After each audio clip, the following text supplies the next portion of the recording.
Kyk oor haar eie Afrika Ondier episode 66. Sergio sien hoe Diego sy gesig verander. Die glimlag wat wys dat hy darm nog al sy tande het, verdwyn. Daar is 'n pleister oor sy neus en 'n blouigheid onder elke oog. Hulle twee maak nie mooi prentjies nie. Diego blaas ook nie meer trompet saam met die musiek nie. Hy kan nou met 'n dromstokkie omgetik word. Hy herken ook nou sekere van die bruidspaar se gaste. Die manne wat op die dek uitstap, kyk eers na Swaar. Hulle sien vir Sergio raak en toe ontstaan daar 'n gemaal by die trappe. Die bruidegom hou sy bruid terug. Is daar 'n plan B? Die ander deure en ander ontaallokaal se deure is toegemaak, so daar is nie. Die seremoniemeester skuur verby die bruid en bruidegom. Hy is seker daardie heilige oom wat die huwelik bevestig het, want hy was mos nie gisterand by die party nie. Gelukkig ook nie die paas van die bruidspaar nie. Wanneer die seremoniemeester langs Diego staan, gee Swaar vir hom die mikrofoon en sit die musiek sagter. Salig onbewus van die spanning wat daar nou ontstaan het, kondig die seremoniemeester aan. Sal almal asseblief hulle sitplekke inneem en gaan sit, sodat die bruid en bruidegom kan instap met die troumars, voordat dit verby is. En hulle gehoorsaam. Daarna stap die paartjie na die bruidstafel vir 2, nie ver hier van die klankstelsel af nie. Die gevolg, 2 strooijonkers en daardie 5 wilde manne, wat gisterand saam gefees het, neem die tafel aan die ander kant in, met hulle vroue en meisies. Dus kant sit die ouer garde, wat nie te naby aan die musiek wil wees nie. Hulle wil gesels en kuier. By 'n dwarstafel verder onderaan sit die res van die gaste. Maar die voorbokman, die hoofstrooijonker, se oë brand op Diego. Soms draai dit na Sergio waar hy hier by sy pa staan. Sodra die seremoniemonster die teken gee, gaan hulle begin seekos gaar maak op die groot plaat en buffelvlerkies vir die wat hoender verkies bo seekos. Intussen maak vader en moeder Martinez beurte om in die yslike beesvleispot te loer, of die vleis genoeg gebraai het. Net ek kyk na mekaar en toe gaan haal maar die groente en die aardappels. Hulle verstaan mekaar, dis tyd. Sergio se hart raak week as hy hulle so dop hou. Dit is wat 40 jaar se getroude lewe doen. Hulle is skarp perde. Saam trek hulle waar deur die drif, of maak dit 'n beesvleispot vir 40 gaste wat onverwags opgedaag het. Daarom hoop Sergio in die stilligheid dat die kyke wat die manne daar by tafel nommer 2 na mekaar gee en die besprekings wat hulle onder mekaar voer, nie moeilikheid gaan beteken nie. Sy ouers verdien dit nie, maar die atmosfeer bly dik. Dit is soos wanneer 2 troppe leeu's skielik in mekaar se looparea beland. Iewers mag daar bloed vloei. Dit is duidelik dat hulle groot ontsteltenis meer oor Diego gaan. En Sergio vermoed, dit gaan nie soseer oor die feit dat hulle ook in die restaurant was nie. Dit is immers 'n openbare plek. Dit gaan waarskynlik oor die feit dat Diego dieselfde spesiale voorregte as hulle geniet het. Dit was gate crash. Maar miskien is hulle ook ontsteld om dieselfde 2 manne hier by die onthaal te sien. Sergio wil eintlik een van hulle nader roep en sê, luister, kom ons maak die beste van 'n minder goeie saak. Julle wou ons nie weer sien nie, en ek is beslis nie bly om julle hier te sien nie. Daar volg nog 'n paar toesprake, simpel grappe en ongemaklike laggies. Diego gaan neem sy plek by kontantproeg in en Sergio help sy pa om die seekos op die plaat te pak en dit om te draai, saam met die hoendervlerkies, maar uit die hoek van sy oog hou hy die mense dop. Lia en Sylvia staan teen die muur langs die kombuis en wag. Hulle is gereed om nog borde en glase te gaan haal as enig iets tekort skiet.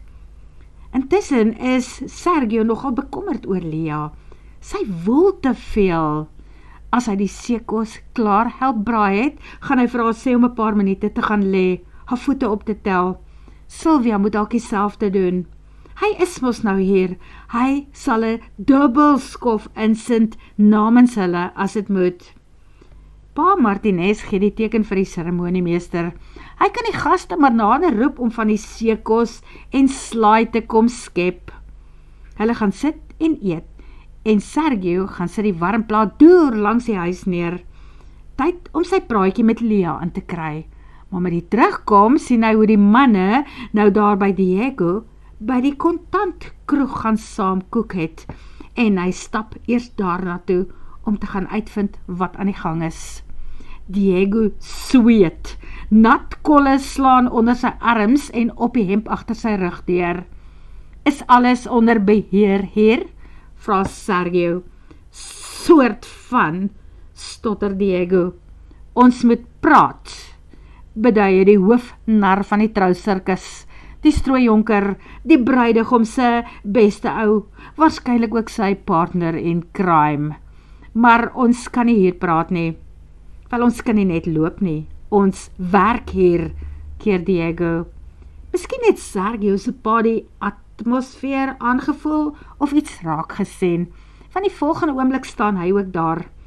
Wat gaan aan? Ons soek nie moeilikheid hier nie, sê hy. Kan pa die kroeg vir 'n oomblik alleen behartig? Vra Sergio, en toe sy pa knik, vat hy Diego aan die arm en mik vir die trappe af onder toe. Vir die ander sê hy net, kom, dat ons hoor wat julle grewe is. Onder die trappe in die skaduwee van die dek is hy en Diego omring deur die manne.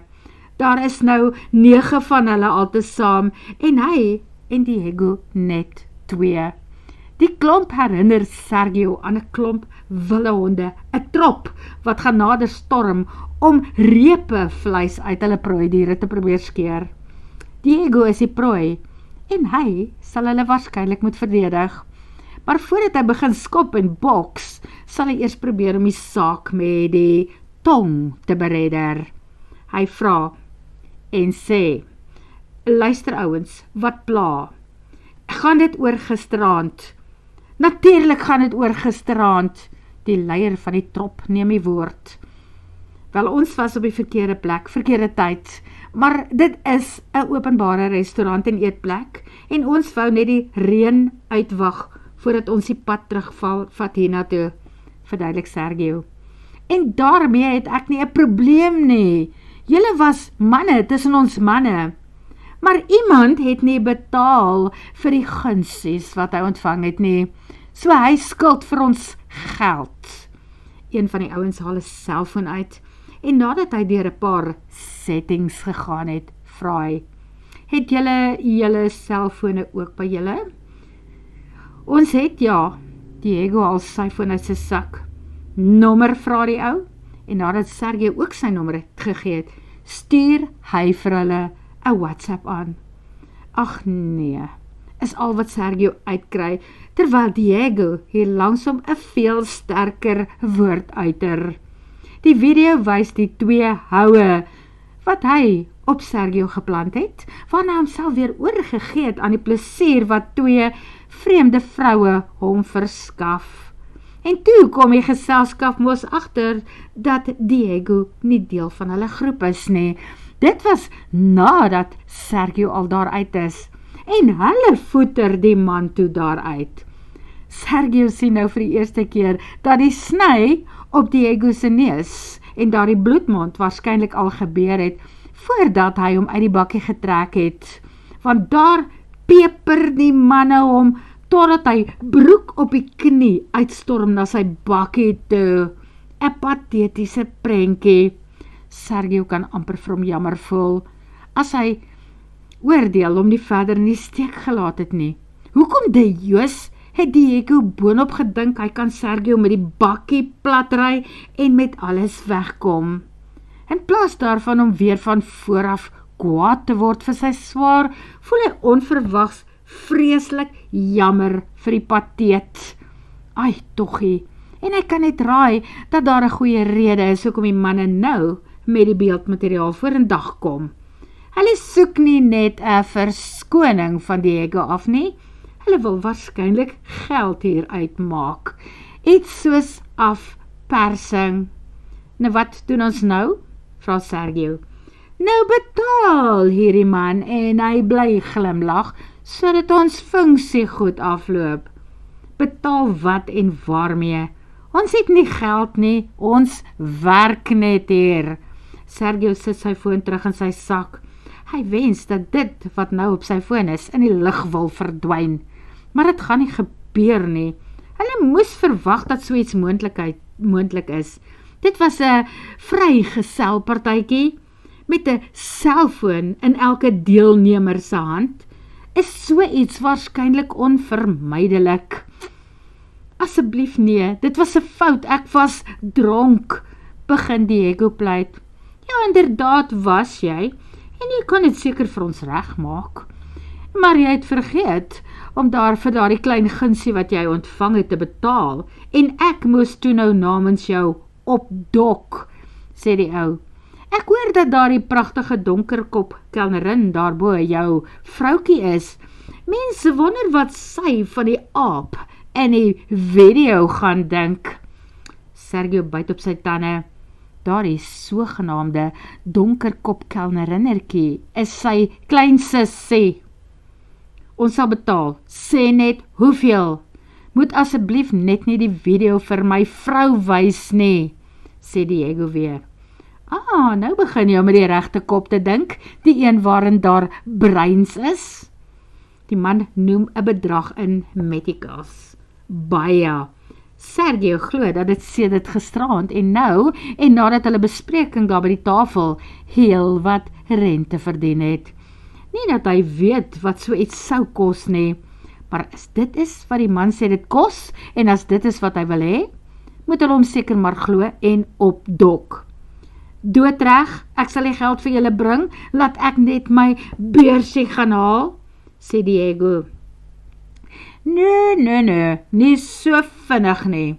Aangesien jy die kroegmaneer is, gaan jy ook betaal vir 2 rondes, wat ons gastes kies om te drink. Die ouens by ons tafel, plus die bruidegom en bruid. Dit was baie onaangenaam, wanneer 'n geslote partytjie soos ons en deur vreemdelinge soos jy onderbreek word. Hy beduie na Diego. Jy kan maar my geld gaan haal. En daarna draai sy vinger na Sergio. En jy, lang ou, gaan meld aan vir kroegdiens. Julle wil seker nie dat die eienaar van die plek julle nog boonop afdank ook nie. Maar die lang ou wag eers. Ek stap nie op sonder hierdie man nie. Kom Diego, nou dat julle tot 'n vergelyk gekom het, los ons dat ons kan gaan werk. 'n galante buiging van die man, en hy los hulle om vooruit op te stap teen die trappe. Sergio stap na die kontantkroeg waar sy pa redelik besig was in hulle afwesigheid. Hy vra, wat is hier aan die gang, Sergio? Nee, soms 'n bietjie gesels en gehoor of die ouens alles het wat hulle nodig het, antwoord Sergio. Ja, Sergio, wys sy pa se gesig, bietjie twak gepraat tussen die deure, maar ek is nie onnosel nie, ek glo nie 'n woord wat jy sê nie. En tog antwoord hy net, wel sorg net dat julle en hulle julle gedra en niks in die proses breek nie.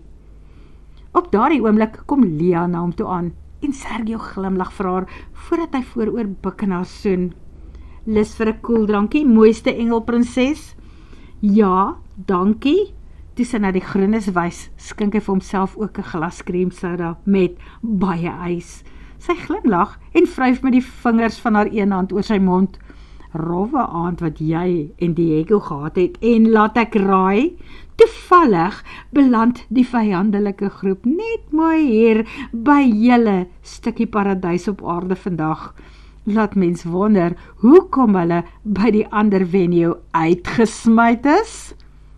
Die ander venue? Sergio kyk verbaas na haar. Ja, die ander plek wat op nommer 99 op hulle gekanseleer het. Julle was nog nie tuis nie, die dat julle nie weet nie. Die bruid se ma het gisterand hysteries gebel en gesoek na 'n nuwe onthaalplek vir die troue. En toe het Alice vanoggend met jou suster gepraat. Ek neem aan jy weet wie Alice is? Ja, hy weet wie Alice is. Alice is mos sy geraamte in die kas. Nee, daarom nie 'n geraamte nie, maar hy sal nie graag vir Lia te veel oor Alice wil sê nie. Op daardie oomblik vang hy sy suster se oog en wink vir haar om nader te kom. En wanneer sy by hulle kom staan, vra hy, ek hoor dat Alice genoem het, dat hierdie klomp by 'n ander venue weggewys is. Weet jy wat gebeur het en hoekom? Ja, soort van, dit klink erg gekompliseerd. Sylvia se oë draai na Lia, maar dan antwoord sy tog, jy weet dat Alice, Boua, Alice is mos nou verloof aan Boua. Boua het 'n klomp eksotiese dansers wat hy uithuur.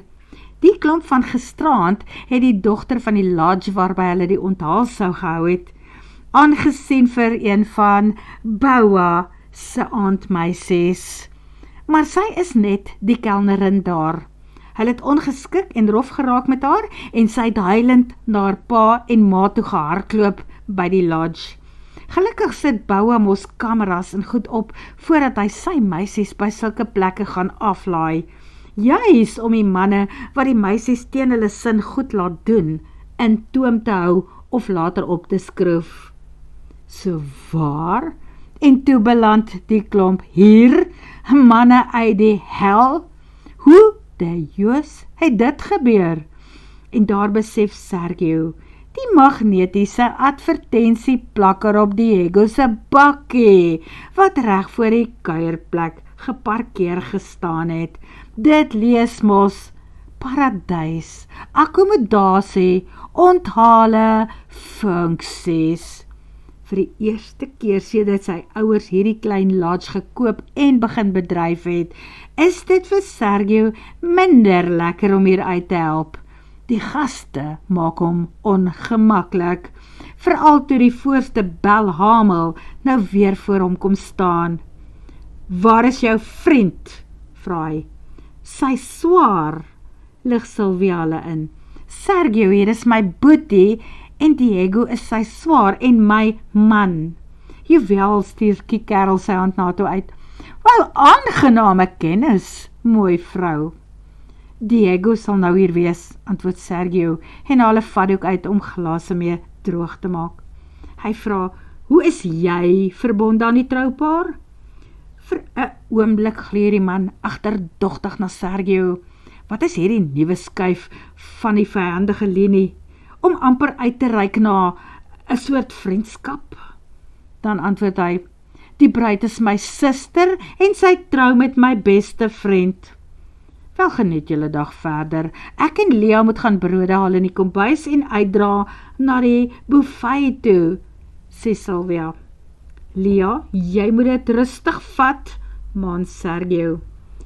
Uiteindelik kom Diego terug.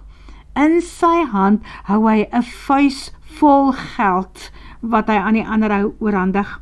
En toe vra hy mooi, nou het jy jou geld gekry, kan jy asseblief vir my uitlos, dat ek my werk kan doen? Natuurlik, maar hier is ons bestellingkie, mag ons dit in julle bekwame hande laat? Hy los 'n papier op die toonbank, en Sergio staar in afgryse daaraan. Minstens 16 drankies, en die bedrag onderaan, gratis. Twak, besluit Sergio, hierdie ding gaan nie vandag vir my werk nie. Het ons 'n keuse? Dit lyk asof Diego in trane gaan uitbars, en vir die eerste keer vandat hy hom leer ken het, dink Sergio aan hom as 'n kleiner boetie van soorte, iemand wat in hulle familie gedeponeer is met 'n rede, 'n weeskind, die kaart wat hy altyd speel as die lewe warm raak.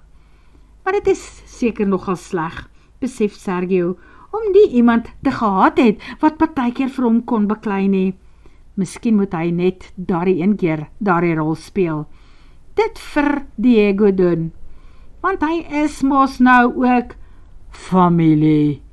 Nie dat een van hulle daarvoor gevra het nie, maar dit is Sylvia se keuse, en vir haar is hy vreeslik lief, as sy kleinsussie. Daarom sal hy dit doen. Hy haal sy selfoon uit en bel vir Alice.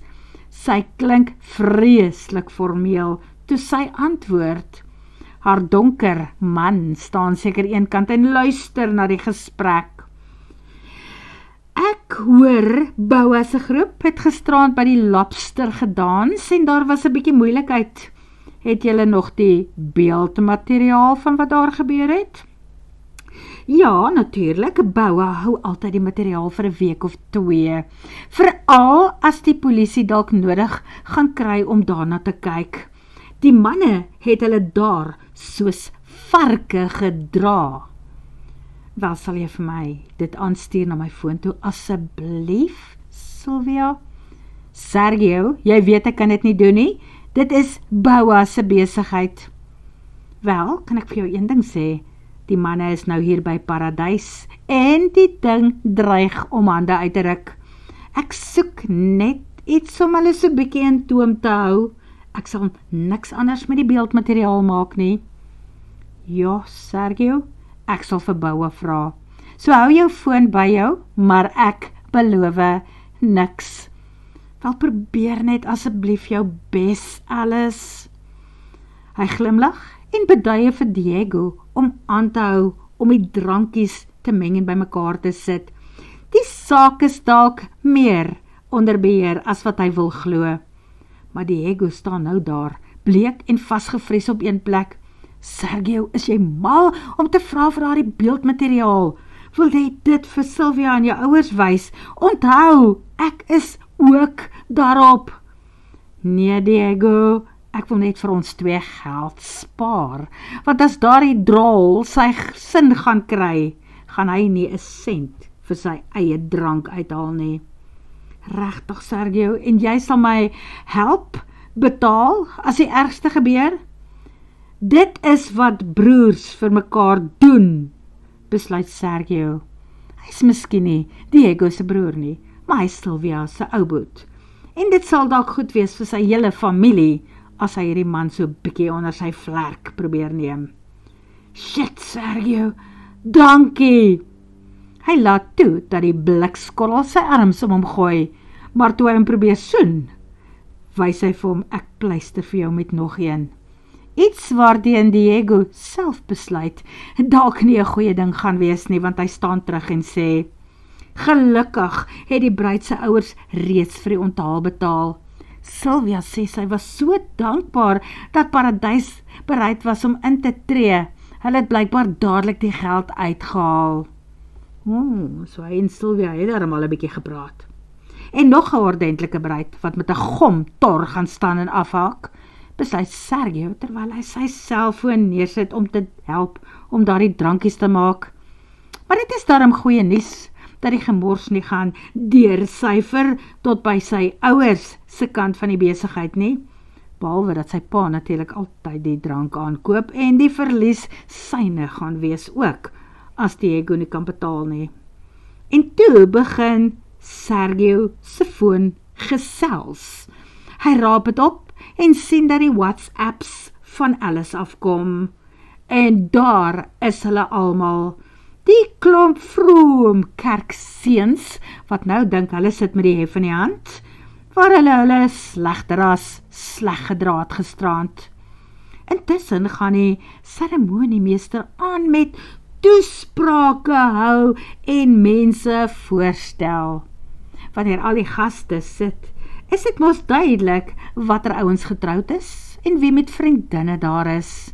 In die middel van dit alles is die tafel waar die bruidegom en sy mooi bruid nou hulle glase in 'n heildronk lig. Die belhamel beduie dat Diego hulle tafel se drank agter hulle moet gaan aandra. Maar Sergio keer hom. Nee man, kom haal die goed. Hier staan dit alles op skinkborde en julle kry dit mos. Amper Mahala. Kan julle nie sien die kroegmanne is besig nie? Die man is ietwat knorrig toe hy en 'n maat opstaan om te kom help om dit te dra. Ten minste het hulle diens by die tafels verwag, maar wat hy nie verwag nie, is 'n rekening met 'n lywige fooi vir die kroegmanne. O nee, dit is nie die ooreenkoms nie.